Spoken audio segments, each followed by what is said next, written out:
What's helped me transition from finance to tech to trading and eventually consulting has been the ability to learn really, really quickly through just a simple three-step process. I've been able to use this to help companies like Berkshire Hathaway, KPMG, and PwC. All right. Hi, everyone. So, the way we're going to learn how to solve really big problems is by actually breaking them down into really simple questions that, as you solve them, it eventually solves the big problem as a whole. And I'm going to tie this back to math class, actually. So, if you remember math class, you often would have these questions like a watermelon salesman wants to sell 3,000 watermelons, right? And then it would keep going on, and all of a sudden you would solve integrals, you'd solve division, and PEMDAS and all that, and you'd solve probability, and this would be across different math classes. But what you would do then is you'd see this huge problem, and it might cause you anxiety. It used to cause me anxiety, and what eventually did help was I would understand how to break this down. So I would start underlining and highlighting the problem. And this actually applies to real life too. Say a client comes to you and says, "Hey, I want to enter the beverages market." Let me move this actually so it doesn't interfere with the arrow. And I have this client says, I have partnered with YouTubers and I have zero experience in the market. Now, I want to enter. How do I do it? And this seems like a really big market problem because, and it's a it's a very common problem for consultants actually, but it's a very big problem. But you have to really understand what are they trying to do. So what you do is you start highlighting and underlining the key problems, the key ideas. So what do you understand? Well, they're a business and they're trying to sell beverages. So let's say you ask your client, what beverages are you trying to sell? And they say they're trying to sell energy drinks, right? Then you go and ask them, okay, well, how much are you like, how are you going to sell them? And they say they have marketing, which is going to be the YouTubers and nothing else. And then and then they have a sales page, which is going to be their landing page or their website. And so let me actually change this to website for you guys. And then you ask them, well, you have zero experience in this market, but you must have experience somewhere doing something. And they say, yeah, well, we sold a fitness app earlier, having partnered with YouTubers in the past, so they understand this distribution model. And so what you've done is you've essentially highlighted the problem. It doesn't solve the problem, but now you have some key ingredients that you can eventually build your questions for later. Now, you want to find the main parts of this problem as well. You have these underlying keywords, but you want to understand what are you trying to solve beyond just like the goal, which is like make money. Um, well, then you go and ask them these questions the same way you would have asked the math teacher. See, when you would ask the math teacher, like, hey, I'm not understanding this question on the test, the math teacher might have said, like, I can't help you. I'm sorry. You have to do this on your own. Or they might have just been like rude and like just like ignored you. My math teacher used to do that. But in the real world, when you ask a question, your client or your customer or your boss or your colleague will often tell you the answer if they have it. And if they don't, they might direct you to a place that does because they make money when you get things right. And so they have no intention to like treat it like a test where like, hey, how dare you come to me with a question and answer and have me answer it. They don't mind. So feel free to ask those questions. And so say you go to your client and you say, well, what distribution channel do you have? And they say, well, we have these YouTubers, but they have distribution channels that are beyond just YouTube. So Logan, like say this is Prime we're talking about. So Logan Paul would be one of these people, so that he has access to WWE. KSI would be one of them, and he has access to stores. So you now all of a sudden can sell these beverages not through just YouTube, but you can just put them up in stores. You can get endorsements in a sports, icon like WWE, and then um, let's say they have one final thing, which is they're also on like TikTok, Instagram, and podcasts. So Impulsive and all that. And so you have this situation, but then you also want to understand, well, what are the risks here, like that you can already foresee. And so let's see, you got Logan Paul, who's like not known to be like necessarily the most risk averse individual, like he's fallen under a lot of controversy. Other risks, they don't have that much money. Um, and that's why they're trying to offset their marketing with YouTubers. And lastly, risks might be they have zero experience. That actually could be a full risk, and that's fine. But now you have an understanding of how you can go about building something like a SWOT analysis, where you do like strengths, weaknesses, opportunities, threats. Next, you will be looking at what are their goals beyond just making money? Like, when do they want to make their money? If they are like Amazon, who decided they didn't want to make money until 20 years later, they can actually just make a bunch of money by selling their drinks, and then they can take all the money and just use it to outprice their competition. So Amazon did this. Amazon originally was making billions of dollars, and for 20 years, they made zero in profit. And the reason they did this is so that they could get rid of companies like Baby.com, Barnes and Noble, um, and they could even get rid of like a bunch of like tech companies that were trying to sell like tech equipment. The reason they would do this is they would just outprice everyone, and they would just destroy their competition. But you can also ask, like, if your goal is to make a lot of money, is to have a lot of profit, and you want it now, well, you can follow a branding model.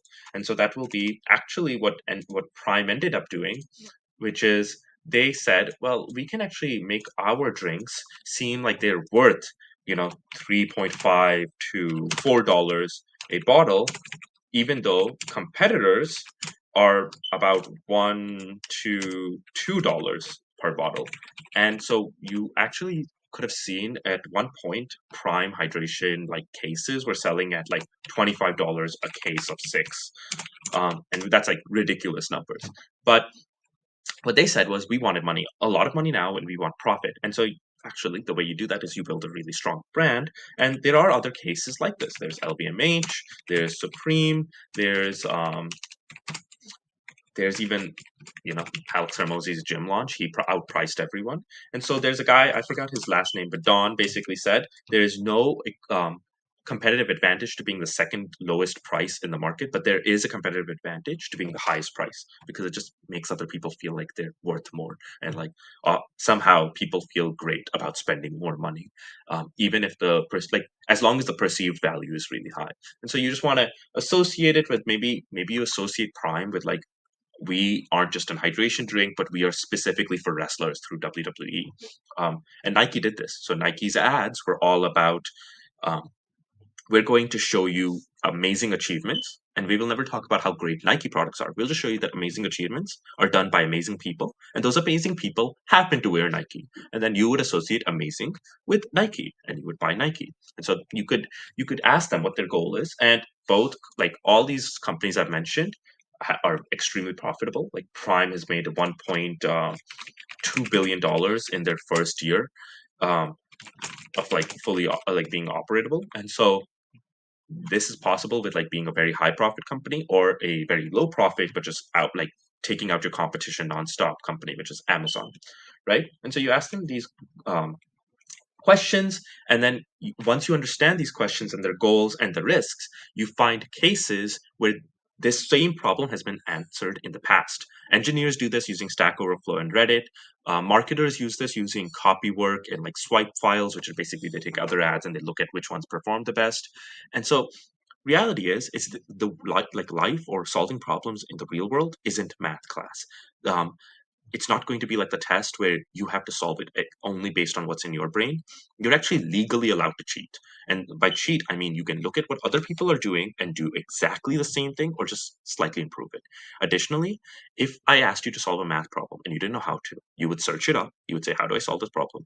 You would find and suppose you couldn't find the exact answer. You'd find someone who was solving that similar problem, and you'd say, okay, this is how they solved it. They had different numbers than me, but all I have to do is take the exact same equations they did and just change the numbers, and that's it. And so you can actually do that in the real world too. You find business cases like Amazon, you find Prime, you find other cases, Nike, and you say, okay, I'm going to just solve the problem the exact same way they did it, but I'm just going to push my business or my problem through theirs, like pipeline of solutions. And that works. And that's actually okay. Like, a lot of people are like, I need to come up with a solution in my head. Your goal is to get to the end solution. Your goal is to get like the end product, which is like make money for these guys. It doesn't matter how you got there, as long as it's legal. And then last thing is ask easy and specific questions. So a lot of what was happening here was in my head. I was asking like five whys or five hows or five wheres or five whats. It's essentially going to all like most of the time it's going to be five, and it's going to be one specific question, like frame that you keep asking over and over again. If you want to know how to build something, you say how. If you want to know, like understand an idea, you say what. If you want to understand like a reason, you say why. And if you want to find like a location or like a way to like get to other people or resources, you ask where.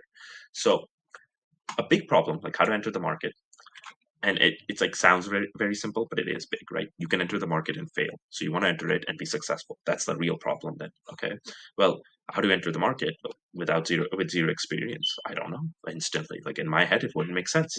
So what I would do is I would ask five different whys.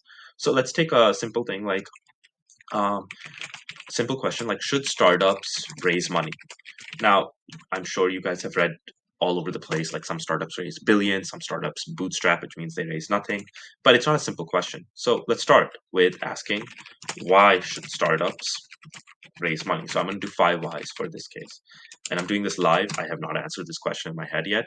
And I do just make these videos um, on the spot based off what's going on in my head. And so I'd really appreciate if you could subscribe, because it would mean the world to me. I'm making a bunch of these videos and I'm going to try to do this every day, maybe even multiple times a day. So it would mean the world to me if you could subscribe. So why should startups raise money? Well, to hire employees um, and grow their business. Okay. Why should let's add a space actually here. Why should startups hire employees? And they're trying to do this faster than usual. You could do this slower without raising money. Um, so let's add that little premise.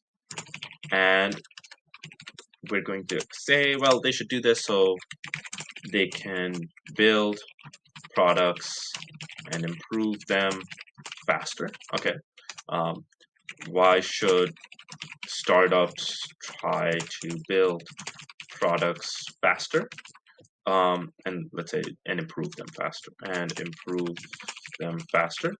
Well, so they can get to a higher value product that helps customers a lot more. Actually, I don't like the space here. So, um, and Sam Altman believes this. It's like the faster you can iterate, the faster you can get to the highest level of product. So you want the product to iterate really quickly. And so we're three whys in. And so why should startups try to get a higher value product? Because like, why are you trying to like just like put up more work?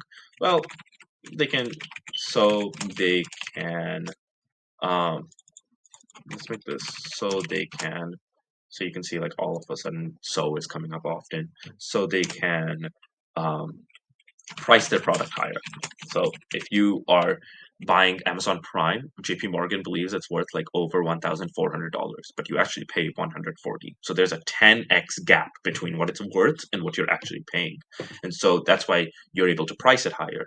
LVMH basically builds a brand that makes it feel like Louis Vuitton is really worth tens of thousands of dollars. At least like that perceived value, like how girls or guys will look at you, how your like colleagues and your friends will look at you, is worth far more than the $150 you're buying for, a pair of socks or whatever.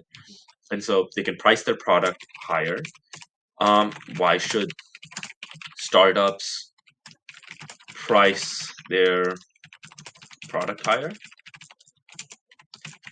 To make more profit and give more money to employees, investors, and founders. So, should startups raise money? Well, if you want employees, investors, and founders to make more money, then yeah, there's a good reason for them to raise money. Now, you could also have gone this like a completely different route, and it could have been that no, they shouldn't, because if they raise money, then they'll feel like they have this blanket of safety, and it'll make them make bad decisions. So, in fact, if they do raise money, they'll have a bad business.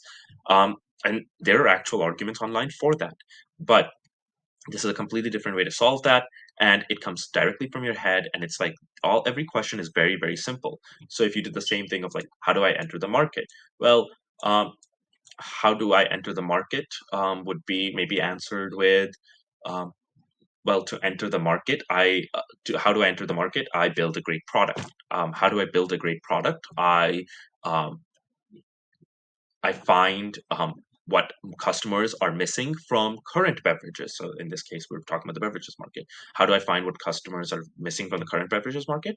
Well, I put out a poll on social media for like $50 a day or $100. I'm guessing these clients have at least that much money, and I ask them what are their biggest qualms with, like, or their biggest issues with Coca-Cola or Pepsi, and we figure that out. Um, and so you can solve really any problem in your life. And this comes from first principles thinking. Aristotle came up with it, a Greek philosopher, like thousands of years ago. It's mainly used by founders and like the tech hub and engineers. And this is how they build really large scale software.